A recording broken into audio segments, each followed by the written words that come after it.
Hey, FinCon community, this is Bethany Bayless, and I am here with Joseph Hogue from the Let's Talk Money YouTube channel. Hey, Joseph, how are you today?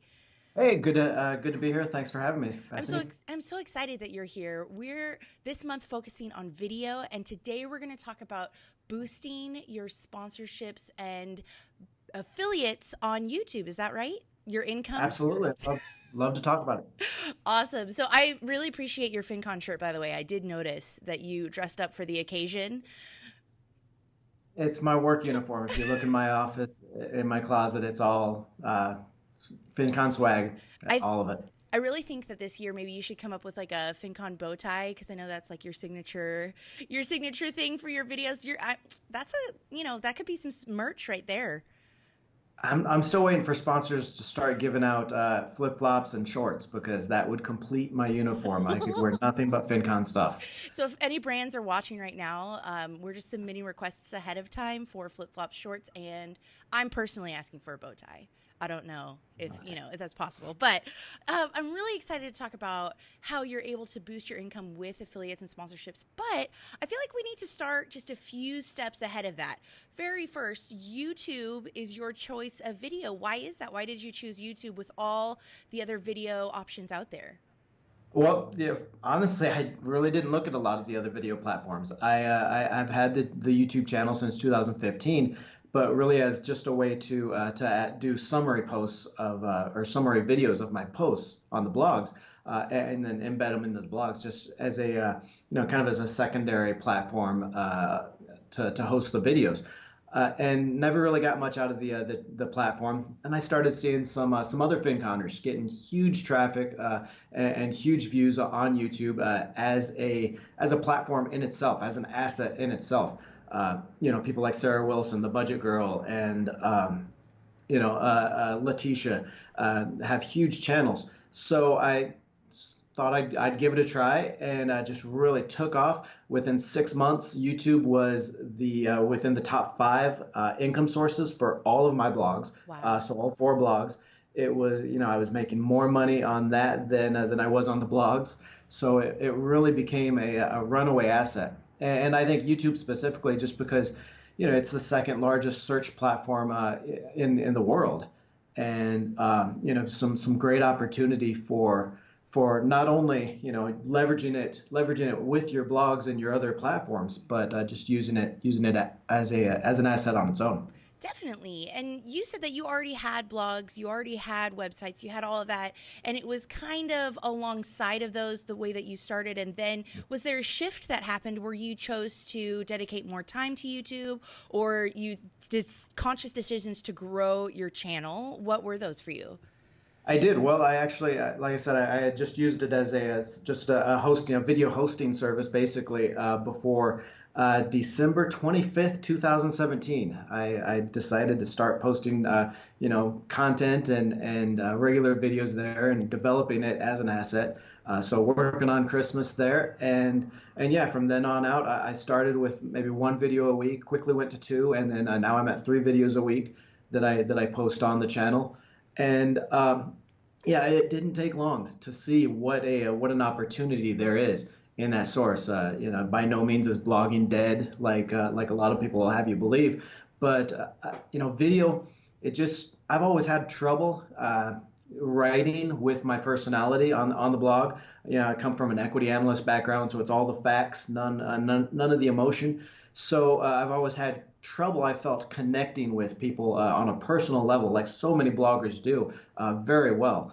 But on video, you get that face-to-face relationship. You're able to connect more on a personal level, I feel. Besides, all the visual branding that you can do. So for me, anyway, it's just been a much easier place to build community and build that relationship with people, and that comes through in the statistics, in your viewers, in your community, and ultimately, in the money that you make. Yeah. And for people who are deciding, maybe YouTube is my thing, maybe I should give it a shot. What would be one of your first suggestions to them? It could either be, this is what to keep in mind, or when setting up their channel, little things that they can do that will just make it pop, that'll just help it grow even further. Sure. Well, there's a lot of little things you can do, and I don't think at first you should get bogged down in a lot of the details. Mm. Uh, Join a mastermind group of other YouTubers. We've got a FinCon YouTubers group on Facebook. We've got a FinCon a mastermind group that meets every Monday online. Get some just like you use the FinCon Facebook group, the regular group for support and motivation and ideas, use those as well. You can also watch a lot of the channels by Tim Schmoyer and Daryl Eves to get ideas. Um, so just I think just like anything, getting started. So many Mm. people have that fear of the camera, and if you look at everybody's first videos, it's a running joke on all channels. The first videos are always horrible. Evan Carmichael's got like 1.8 million followers, a huge community, and several channels, and yeah, his first videos were horrible, and he admits it. And I think he says he had to do something like 200 videos to where until he felt comfortable in front of the camera, comfortable presenting, and really felt like he found his groove. Mm. Uh, so just do it. Just get in front of the camera. There's three different types of videos that you can do to really kind of mix things up, make it a little bit easier on maybe your time. There's the content ones, which all the same things work here as in blogging. Those art list articles, the how-to articles, challenge ones, things like that. So your basic, your base of content videos. Then you can do interviews, which I know a lot of people get bogged down in. Oh, it takes 2, 3, 4 hours to create this content video. How am I supposed to do one every week or two every week? Well, you do one content video and then you do one interview, where something like this, like we're doing, it might take us maybe all of 30 minutes to record it, maybe a little light editing, and then put it up. So it gives you a great way to get more content up on your channel and not, eat into your time quite as much. And then you can do a live stream once a week. Just, those three ideas right there is an easy 3 videos a week. Live stream's great for connecting with your audience on a more communal basis, answering questions, and, not quite so edited. And it's a great way to connect and really build your community. I love that. Those are excellent, just practical ways that people can start now. Start where they are, use, the camera on their laptop or whatever microphone that they have or anything like that. It's a great way to just do it. Sure, sure. And you don't, like I said, I don't think you need to get bogged down in the details. You can get a simple ring light for 20 or $30. I'd recommend using a DSL camera or a DSLR camera rather than maybe a phone. It's possible, but you do want good quality video. You want to use maybe a lav mic for that good quality audio, but total you might spend less than $500 really on all the equipment you need. And that's all the lights and everything. Mm. You don't have to spend a lot of money. And once you start getting comfortable where the direction of your channel, where you want to take it, the people you want to talk to, then you just start talking about, or you start working on your branding, right? Mm. And like I said, for me, branding on YouTube has been so much easier than a traditional blog, because you've got those visual cues, you've got the audio as well as just the content. So you start talking about things like your origin story. We've got Avengers Endgame coming up this week, which I'm very excited about. I'm going to be there too. Yeah. Every good superhero has an origin story. It's what draws people to them and what makes them human. And the same can be said about video or YouTube. So share your story. Find those shared beliefs that everybody in your community or your target audience and yourself share, and really talk about those throughout the videos, and you'll build that community. Mm. And then, of course, use that visual branding wherever you can. I love it. And I love our crash course really quick on just, starting a YouTube channel, growing it, becoming comfortable. I know that we could dive so much deeper into that, but what I really want to talk about is boosting your income when it comes to sponsorships and affiliates. So this is a great concept, because you were saying that this is now, one of your top income earners for all of your sites, and you have like 17,000 sites. No, I'm just kidding. you have several, but YouTube is a big one for you. Let's talk about that. It is, and I think Really, when I started YouTube, this really started developing the channel. I kind of came to a realization that I hadn't with the blogs that whether it is through video or blogging, I feel like there's a huge opportunity that's being missed in the community. We're at an age where any 5-year-old with a tablet can start a blog or a YouTube channel, and that's great. And I'm always amazed at the success that people have with that. But I feel like it's creating kind of an amateur model of business, and I don't say that too derogatorily, but just that I believe that we're losing a lot of that importance of those old school marketing concepts that we've learned, that they've put together over the decades. And I think that's where the opportunity is for a lot of people, is to look at YouTube or blogging as a business and see where you can pull in some of those traditional marketing ideas. Pull them into the 21st century and combine those with that new business model of blogging and video. And so, I started thinking about that and how I could use that within my sponsorships and within the affiliates. And part of it is just understanding that decision-making process and managing it from start to finish. So you've got people in any decision you make. You have to be aware that you have a problem. Then you have to be and I won't be able to remember the whole funnel, the marketing funnel that you've got, but you've got to be aware of the problem. Then you've got to know that there's a solution or interested in the solution. Then you evaluate the different options, and then you make a decision. So within each of those, you need to have assets or videos or blog posts at each stage to capture as many people at each stage of the decision-making process. And then you need to control their journey through, like an email series or a video series. So, what we're talking about is you have a video or even a blog post at each of those stages. So, an awareness blog post. Okay, this is the problem that you probably have that you didn't even know you had. This is what happens when you solve that problem. The feeling you get or the levels you can reach.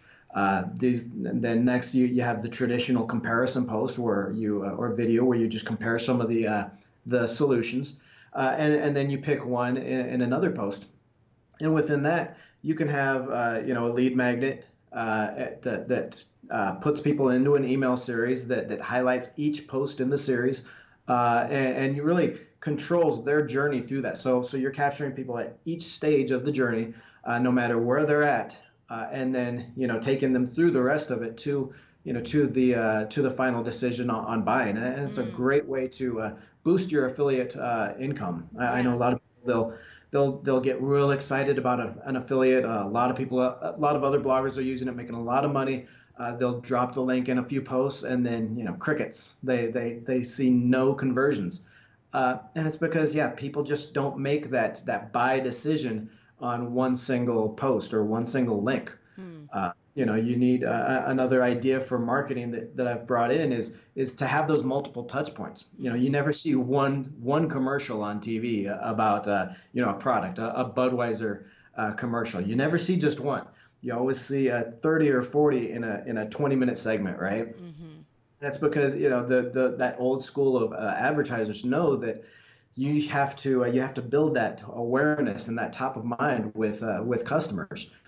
So by the time you get done watching Will and Grace over 20 minutes, they're going to have you singing that Budweiser Frogs song, right? And so what you can do, and this really works when you're talking with sponsors, and I found it works really well with video, especially well with video, just because that's kind of the shift that advertisers are going in. So they're anxious, they're eager to get their sponsorships in video, and you start talking about that idea of multiple touch points, and they love to hear you talk their language, right? That old marketing speak of multiple touch points and the decision making process.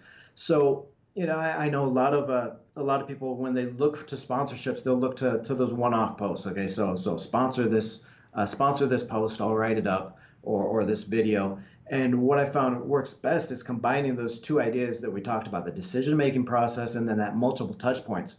So you'll say, hey, if we just do one video, people really aren't gonna engage. They're not gonna really know much about the company. Depending on what part of the decision-making process they're coming from. So what I want to do is you want to do a more of a generalized video. So say you've got a student loan refinancing company, which is actually a sponsor I'm working with. First your first video needs to be, okay, what are the repayment options for student loans? What are refinancing options? Things like that. Something broad and general to get them thinking about that broader topic, and to bring in as many people as possible. That's your awareness video. And then your second video is going to be talking about that interest, get them interested in different solutions. So you're talking about maybe how much they can lower their costs, or their payments per month, or different different things they can accomplish, maybe with this extra money that they free up through a refinancing, or through the repayment options. And then that third video is a more focused on the specific sponsor. So what you've done is, through that three video series, you've worked with somebody from very broad, very general concepts within this topic, and then guided them through more specific, more narrow ideas, all the way through to the sponsor. And you'll typically see much more viewership, a much higher traffic on the first one, just because it's broader, Right. but much higher conversion on the third one, just because you've by the third video you've built up that relationship with someone. You're a trusted resource for all this information that you've given them. And you've guided them through that process, that decision, to where they're ready to make a decision. And here they are. They're on the sponsor's video. And you talk to sponsors about this, and they love it, because they love that guided process. They love the multiple touch points, obviously, and a lot of those ideas. And for the creator, you get 3 videos to charge for instead of just one. So it works on a lot of different levels, for sponsors, or really for affiliates. You can do the same thing with affiliates, even if you're not getting that upfront fee. Now, what I like to do is, and with video, it's really nice, and you don't tell the sponsors this, but you tell them, okay, you know what? With an affiliate, with a blog post, I could write up an affiliate post, real quick, no problem. Video, you've got production, you got post production, got editing. I need something to cover my upfront costs. So even if somebody has an affiliate program, you can usually get a base fee on top of their affiliate program, just to cover some of those extra video costs. Okay. So it's a great way to get a little bit more money plus your affiliate commissions. Oh my goodness, I have so many questions. So the very first one, the very first one is, you do this with every single affiliate relationship that you have, or sponsorship relationship? You have this set in place for every single relationship that you have? Not everyone. Okay. I'm still working on mine myself. I've got all my affiliates in an Excel spreadsheet, how much I make, conversions for all of them. And I'm working down the list, contacting each one to see if they'd be interested in doing a video. Some of the better converting ones that didn't want to do a video, or didn't want to do a video series, then I've done, a couple of affiliate videos anyway, without that base fee, because they do convert so well, and they do really speak to my audience. And resonate so well, but for the most part, yeah, I'm just working down the list, and contacting each one to say, you want to be doing this. You want to do a couple of affiliate videos first, just to get those metrics, right? So you can say, so you can take those metrics to when you're talking to other sponsors. So basically, you say, okay, well, look at this other video I did. It got 24,000 views. It got 6 to 8% click-through rate from the video to the sponsor, and then this conversion. And you have to track your conversions and your clicks through something maybe like Pretty Links or a Bitly link, something like that. But again, talking to these corporate marketers, they love to see those metrics. They love when you're talking in their language, rather than just a little bit more informalized blogging. So yeah, do a couple of these a couple of these affiliate videos first, kind of see what you're getting as far as click-through rate from the video, and then conversion on that, on those clicks, so you can show people actual proof. and show them, what is this video worth to them, or what is this video series worth to them. Yeah. And so it works great because you will see, and you will be able to tell them, okay, on this first video we get massive views, massive interest. The click through and conversion is a little bit lower because it's still really early in the process. But then look at this third video and look at the click throughs and the conversions we got on this other program. Yeah. And it really drives home the message. I think that's great. And it's interesting because this is, and you're going to have to help me out here because I'm a total YouTube noob. Okay. Sure. So this is my question. This is completely apart from the monetizing that you're able to do once you have 1,000 subscribers, right? Sure. Absolutely. Completely apart from it. That's all icing, I guess, yes, right? Icing exactly. on the cake. So, just into about 18 months into the really developing the channel, I'm averaging about 3,500 a month on the on those ads. Yeah. And I haven't even turned on all the ads. I don't use the in content ads, where you watch maybe 10 minutes of a video and then it does an ad, and then you watch another 10 minutes and it does another ad. I don't use those, but I'll use the so the before videos ads that a lot of people kind of come to expect. So they're not quite as intrusive into the video. So I only use those, and yeah, about $3,500 a month on those, and then about double that again on sponsorships and affiliates and other stuff. So it's an excellent revenue source. That's incredible. I love the fact that you're able to do that as a multiple streams of income. You already have. So like if you weren't able, hypothetically, if you weren't able to secure those affiliate for those months, you still have the monetization over there. And so this is interesting too, because when do you think someone could start these relationships? When do you think that would enter into, you're 18 months in, you have thousands of subscribers. Where should someone be able to start being able to make those relationships and affiliate videos?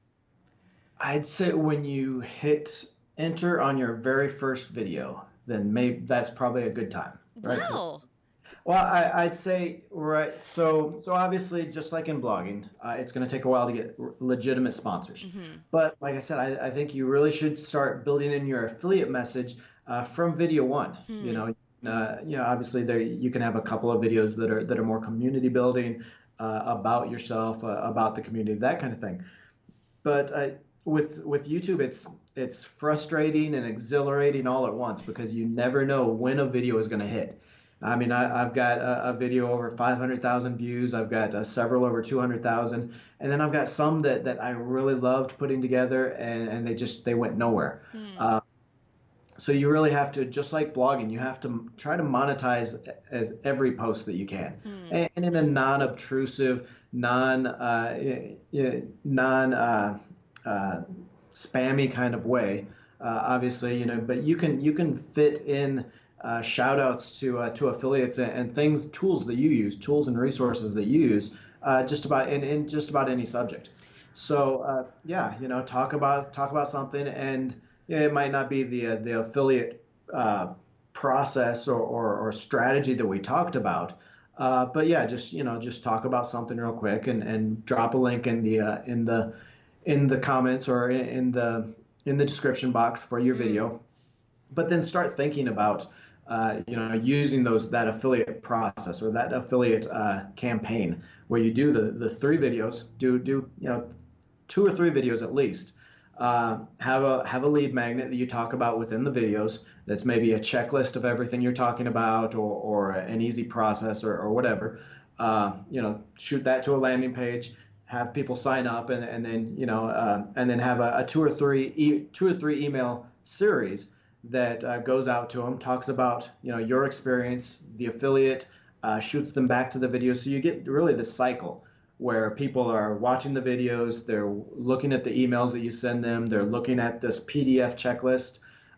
So really, you've got three opportunities to convert into this affiliate with this process. And it's just a great relationship building tool as well. And that works with blogging as well. I mean, you can write blog posts for each of these stages in that decision-making process, have lead magnets for each, have an email series that captures people and keeps them in this loop.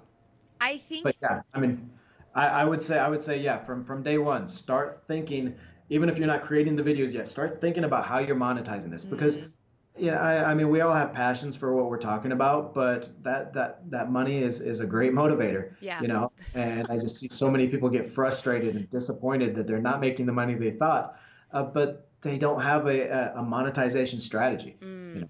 Ah, I think that's so great. First of all, I'm going to go start a YouTube channel in just a few minutes when we're done with this call. Second of all, I'm going to show it to my husband to prove it's possible to make money on YouTube, right? It's This is possible. it's a real thing. It totally is. And I think that that's great. And you've given us incredible advice, just very actionable. We're able to go, go follow these things today. If people have more questions, where are they able to find you? Like you said, I'm loving YouTube. Let's Talk Money on YouTube. It's my channel on YouTube. I love building the community and talking back and forth. We cover everything from beating debt, making more money, different side hustle ideas and ideas around that, and investing. So YouTube.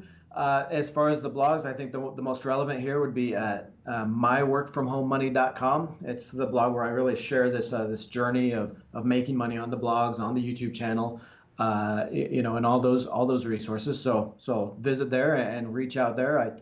I answer every comment that I get. Awesome. Very cool. Joseph Hogue, thank you so much for joining us today. I really appreciate it. Thanks, Bethany.